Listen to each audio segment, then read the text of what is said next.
सभी भाइयों और बहनों का हमारे क्लासेस में बहुत बहुत स्वागत और अभिनंदन है। नमस्कार है। तो आइए दोस्तों, आज फिर मैं टॉप 20 क्वेश्चंस लेकर आया हूँ, वो भी आपका करंट अफेयर का। तो चलिए दोस्तों, पहला ही क्वेश्चन स्टार्ट करते हैं। स्वावलंबन एक्सप्रेस का प्रमुख उद्देश्य क्या है? तो सबसे पहले हम बात करते हैं कि स्वावलंबन एक्सप्रेस होता क्या है और इसकी शुरुआत कहाँ से की गई थी और कब की गई थी। तो जो स्वावलंबन एक्सप्रेस था, ये युवाओं को उद्यमी बनाने के उद्देश्य से बढ़ाने के उद्देश्य से इसका एक्सप्रेस चलाया गया था। और ये 5 जून सन 2020 में स्वावलंबन एक्सप्रेस की शुरुआत की गई थी। और कहाँ से? लखनऊ से। तो लखनऊ से शुरुआत की गई थी। और इसमें वो अभ्यर्थी पात्र होता था कि जो 20 साल से 35 वर्ष के बीच हो, यानी युवाओं के लिए इसमें ज़्यादा जो है ध्यान दिया गया था कि युवाओं को प्रेरित करना था उद्यमी के उद्योग के लिए। तो इसमें 20 से 35 वर्ष के अभ्यर्थी इस एक्सप्रेस में पात्र थे बैठने के लिए, रिजर्व कराने के लिए। और इसकी शुरुआत कहाँ से हुई थी? लखनऊ में हुई थी, योगी जी के द्वारा हुई थी। और इसमें 15 दिनों की यात्रा 15 दिनों की यात्रा थी। और इसमें 7,000 किलोमीटर का रन का लक्ष्य रखा गया था।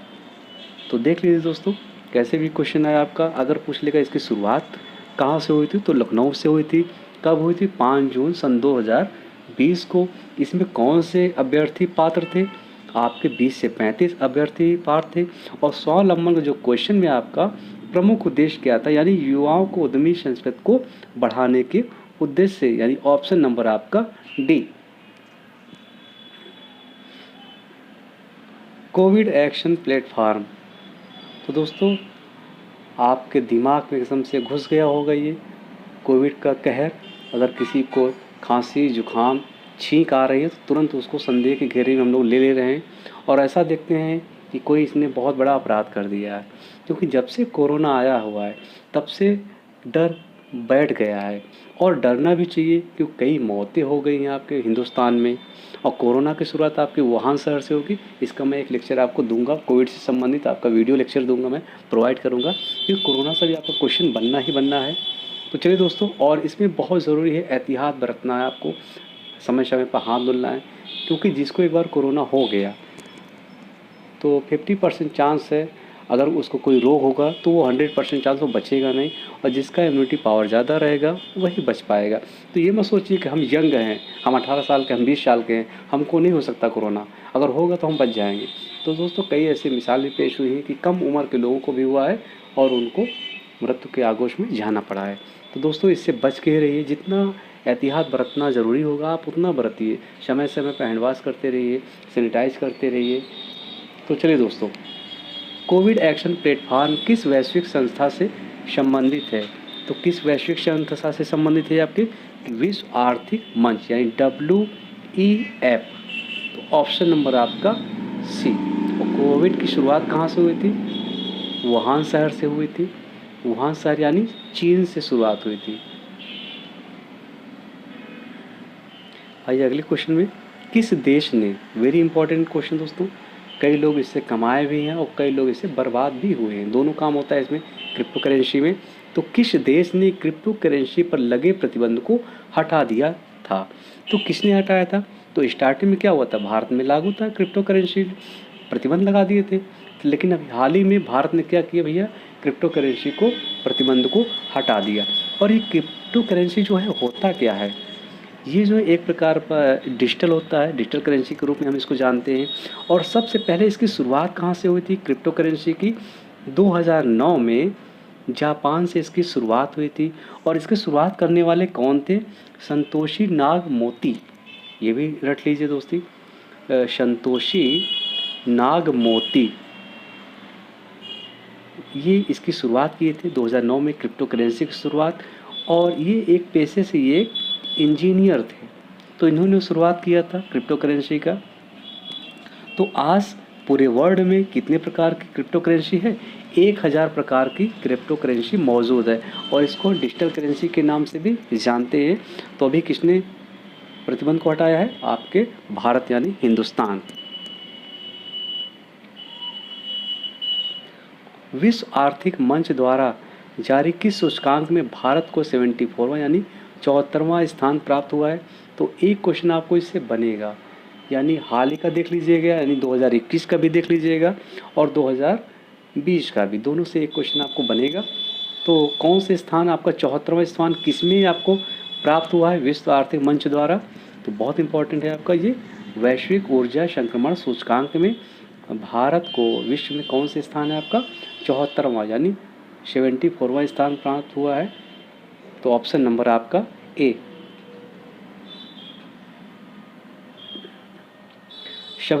संविधान का अनुच्छेद 54 चर्चा में रहे हाल में ही, और अनुच्छेद 54 में क्या उल्लेख है? तो अभी हाल ही में ये आपका चर्चा में भी रहा है, क्योंकि राष्ट्रपति निर्वाचन का, तो 54 में उल्लेख क्या है आपका? राष्ट्रपति के निर्वाचन का उल्लेख है। तो ऑप्शन नंबर आपका डी। राजीव गांधी किसान न्याय योजना किस राज्य की प्रस्तावित सीमा है? तो राजीव गांधी किसान न्याय योजना जो है किस राज्य की आपकी प्रस्तावित है? ये आपकी छत्तीसगढ़ राज्य की प्रस्तावित है ये योजना, और इस योजना को शुभारंभ भी हो चुका है इस समय। किसके द्वारा? भूपेश बघेल के द्वारा। तो भूपेश बघेल जो है आपके छत्तीसगढ़ के मुख्यमंत्री के द्वारा ये योजना चलाई जा चुकी है। तो ऑप्शन नंबर आपका कौन सा आ जाएगा? सी। अगर पूछ लीजिएगा किसने चलाया, तो वहाँ के मुख्यमंत्री ने इस योजना को चलाया था। कौन थे मुख्यमंत्री आपके? कौन है इस समय? भूपेश बघेल। केंद्र सरकार द्वारा महिला सभा का आयोजन कब किया गया? तो केंद्र सरकार ने महिला सभा का आयोजन कब किया? अभी हाल ही में हुआ है, पिछले साल ही, मार्च को 2020 में। यानी कितने मार्च को? क्योंकि यहाँ मार्च हमने सारे क्वेश्चन कर दिए तो और भी डाउट होगा। तो 8 मार्च 2020 को केंद्र सरकार ने एक योजना चलाई, महिला सभा का आयोजन किया गया दिल्ली में। तो 8 मार्च 2020 को। राजस्थान को इंदिरा नहर योजना के लिए परियोजना के लिए कौन सा अवार्ड या पुरस्कार दिया गया है? तो राजस्थान को अभी हाल ही में अवार्ड मिला है। किस लिए अवार्ड मिला है? CPIP award. तो ये आपको अवार्ड राजस्थान को मिला है इंदिरा नहर परियोजना के लिए। तो ऑप्शन नंबर आपका ए। राष्ट्रीय सहकार मेले का आयोजन किसके द्वारा किया गया है? तो ये मेला जो है किसके द्वारा आयोजन हुआ है? तो ये मेले का शुरुआत जब हुई थी 24 अप्रैल सन 2020 को इस मेले का आयोजन किया गया था। और किसके द्वारा आयोजन किया गया था? जवाहर कला केंद्र के द्वारा। और इसमें कितने दिन लगे थे? ये 10 दिवसीय मेला था, यानी 10 दिन में इसको ख़त्म करना था। 10 दिन के लिए ये मेले का आयोजन किया गया था। और किसके द्वारा किया गया? आपके जवाहर कला केंद्र के द्वारा। तो ऑप्शन नंबर आपका बी। अंतर्राष्ट्रीय क्रिकेट संघ के राजस्थान के किस खिलाड़ी को T20 अंतर्राष्ट्रीय परफॉर्मेंस ऑफ द ईयर चुने जाने की घोषणा की गई है? तो किसको की गई है? तो आपके राजस्थान के खिलाड़ी थे। कौन? आपके राहुल चाहर जी, या दीपक चाहर, यानी ऑप्शन नंबर आपके बी। तो इन्हीं को घोषणा की गई है T20 अंतर्राष्ट्रीय में परफॉर्मेंस ऑफ द ईयर। किसको नवाजा गया है? आपके दीपक चाहर को।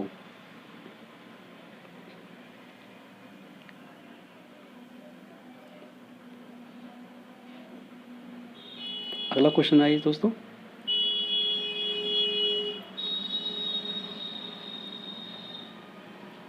दिस टाइम इज डिफरेंट, ये बुक का नाम है। Eight centuries of financial folly नामक जो किताब है वो किसके द्वारा रचित की गई है? तो इसके राइटर कौन है? आपके कामरेन आपके रेनहार्ट, यानी कारमेन रेनहार्ट के द्वारा कौन सी पुस्तक रची गई है? दिस टाइम इज डिफरेंट, यानी eight centuries of the financial folly.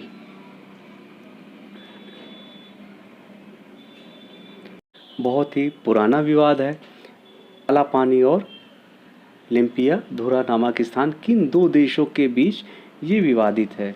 तो वेरी इंपॉर्टेंट, किसके किसके बीच में ये विवादित है? तो ये भारत और नेपाल के बीच में बहुत ही पुराना विवाद है, क्योंकि 1816 में एक संधि हुई थी भारत और नेपाल के बीच में, जिसको हम सुगौली संधि के नाम से जानते थे, सुगौली संधि के नाम से जानते हैं दोस्तों। और ये नेपाल कहता है कि भैया ये स्थान यानी काला पानी वाला स्थान और लिम्पियातुरा, ये दोनों स्थान कहाँ है, नेपाल में है। क्योंकि गंडक नदी आपका जो है भारत को दूर करती है, यानी बॉर्डर बनाती है भारत और नेपाल पे, तो गंडक नदी को वहाँ पर नारायणी नदी भी कहते हैं। तो यही अब गंडक क्या किया दोस्तों, थोड़ा सा रास्ता उसने चेंज कर दिया, यानी पानी का बहाव कटकर अलग हो गया, एक ही बहाव तो होगा नहीं। तो वो भी ज़मीन वो कह रहे हैं कि काला पानी, क्योंकि लिम्पियातुरा तो इनका था ही और काला पानी भी इनका ही है। तो ये विवाद पुराना है बहुत आपका, क्योंकि सुगौली की संधि में ये था। लेकिन भारत कह रहा है कि ये पिथौरागढ़ का हिस्सा है, यानी काला पानी और लिम्पियातुरा भारत क्या कह रहा है कि ये पिथौरागढ़ का हिस्सा है। तो ये विवाद किसके किसके बीच में है, दो देशों के बीच में। कौन से दो देशों के बीच में है आपके, यानी भारत और नेपाल के मध्य। पीट्सबर्ग जलवायु संवाद 2020 की अध्यक्षता किस देश के द्वारा की गई थी। तो ये जो 2020 का जो जलवायु संवाद हुआ था पीट्सबर्ग में, ये इसकी अध्यक्षता किस देश ने की थी, तो ये आपका जर्मनी ने किया था अध्यक्षता। तो ऑप्शन नंबर आपका सी। अप्रैल 2020 में ईरान द्वारा किस सैन्य उपग्रह का सफलतापूर्वक प्रक्षेपण किया गया है। तो जो अभी हाल ही में ईरान ने एक सैन्य उपग्रह का सैटेलाइट का प्रक्षेपण किया है, तो उसका नाम क्या है दोस्तों, तो उसका नाम है नूर। तो रट लीजिए क्या नाम है दोस्तों, नूर। यानी 14 अप्रैल 2020 को ही प्रक्षेपित किया गया था सैटेलाइट का।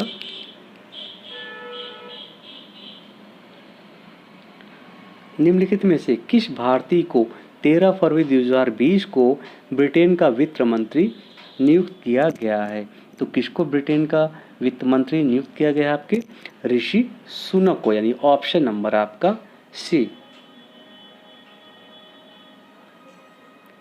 25 फरवरी 2020 को अमेरिकी राष्ट्रपति डोनाल्ड ट्रंप जी भारत आगमन आए थे और बहुत सारे कोरोना के केस भी लाए थे। सॉरी दोस्तों, ऐसा सभी लोग कहते हैं।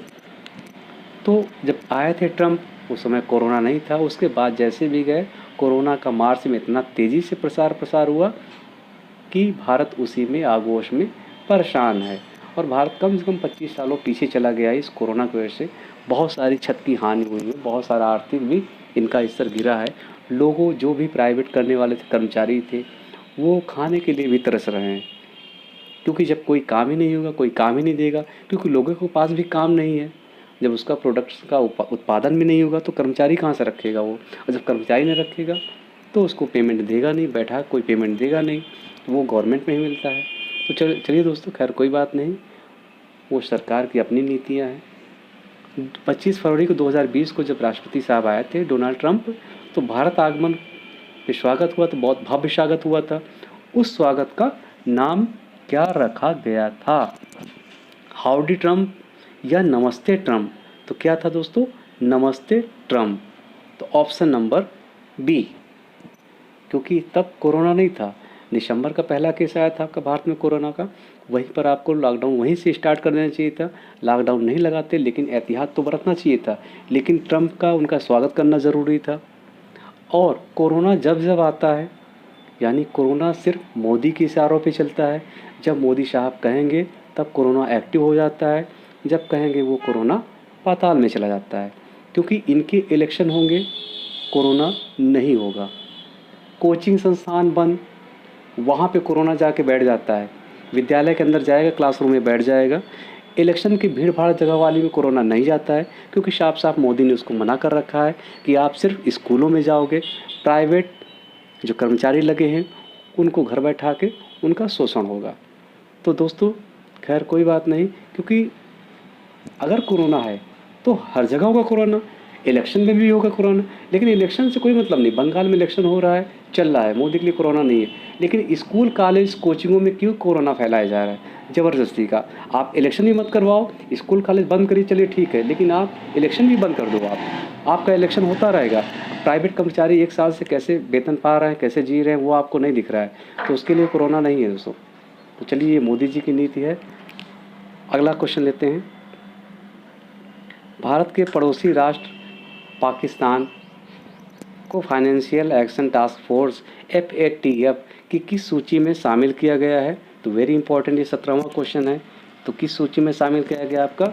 ग्रे लिस्ट में, यानी ऑप्शन नंबर आपका ए। अदीस अबाबा इथोपिया में आयोजित अफ्रीकी संघ का शिखर सम्मेलन किस क्रम का शिखर सम्मेलन था? तो कौन से नंबर पर ये शिखर सम्मेलन आयोजित किया गया था अफ्रीकी संघ द्वारा? 33 यानी 33वां शिखर सम्मेलन, ऑप्शन नंबर आपका सी। प्रज्ञान कांक्लेव 2020 का आयोजन किस स्थान पर किया गया? तो प्रज्ञान कांक्लेव 2020 का आयोजन कहाँ पर किया गया दोस्तों? दिल्ली में। और दिल्ली में कौन से सेंटर पे? मानेकशॉ सेंटर, आपके एडमिरल थे ये मानेकशॉ प्रथम।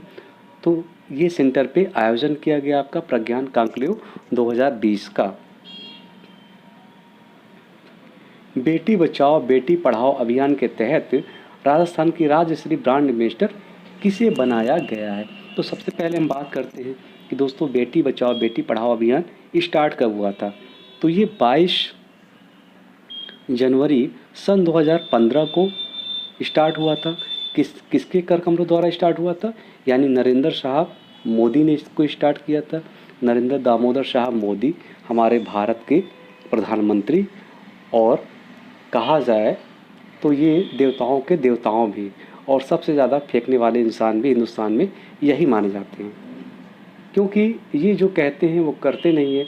आप कमिटमेंट दीजिए तो उसको कहिए। अब बंगाल में आपने बोल के आए हो कि वहाँ हम इतना जो है 18,000 देंगे लोगों को, तो क्या आप दोगे? यहाँ 15 लाख सभी के खाते में आ गए, उससे संतुष्टि नहीं मिली, तब से एक कमिटमेंट और कर रहे हैं। चलिए दोस्तों, हमको पॉलिटिक्स से नहीं मतलब है, लेकिन हमें थोड़ा सा ये भी ख़राब लगता है कि आपका इलेक्शन में कोरोना रहता है, लेकिन आपका कोचिंग संस्थान बंद कर देते हो। वहाँ के टीचर कैसे इनकम कमाएंगे? उनके घर की व्यवस्था कैसे चलेगी? विद्यालय में जो शिक्षक लगे हैं प्राइवेट, उनके घर की व्यवस्था कैसे चलेगी? आप तो जानते ही हैं कि विद्यालय में कितना पेमेंट पे लोग काम करवाते हैं, ये किसी से छुपा नहीं है। बहुत कम पेमेंट देते हैं, उससे आपका घर चलाना भी मुश्किल हो जाएगा। लेकिन फिर भी जो भी आपको मिल रहा है, आप विद्यालय बंद कर दोगे, बट आप इलेक्शन नहीं बंद करोगे। तो यही थोड़ा सा ठेस पहुँचती है दिल को, इसीलिए मन से गुहार निकल जाता है। तो बाकी दोस्तों, हमको पॉलिटिक्स से कोई मतलब नहीं है, हमको बस अपना देखना है, अपने लोगों के बारे में सोचना है। तो चलिए दोस्तों, बेटी बचाओ बेटी पढ़ाओ योजना जो है 2015 में लागू की गई थी। किसके द्वारा लागू की थी? नरेंद्र साहब मोदी के द्वारा लागू की थी। और आपका ये जो ब्रांड एम्बेसडर यानी राजस्थान में बनाया गया है, क्वेश्चन के तहत हम बात करते हैं, जो राजस्थान की ब्रांड एम्बेसडर बनाया गया है वो किसको बनाया गया है? अनुपमा सोनी को बनाया गया है, ऑप्शन नंबर आपका बी। तो दोस्तों, कैसे लगे क्वेश्चन? अगर इसमें कोई भी पॉइंट पॉलिटिक्स का मैंने लिया है, जैसे मोदी साहब के बारे में किया है, अपने लोगों का थोड़ा सा हमने फेवर लिया है कोचिंग संस्थानों के टीचरों के प्रति या स्कूल के विद्यालयों के टीचरों के प्रति, तो किसी को ठेस पहुंचा है तो उसके लिए मैं क्षमा प्रार्थी भी हूं। चलिए दोस्तों, अगले क्वेश्चन में फिर मिलते हैं अगले टॉपिक के साथ। तब तक के लिए नमस्कार।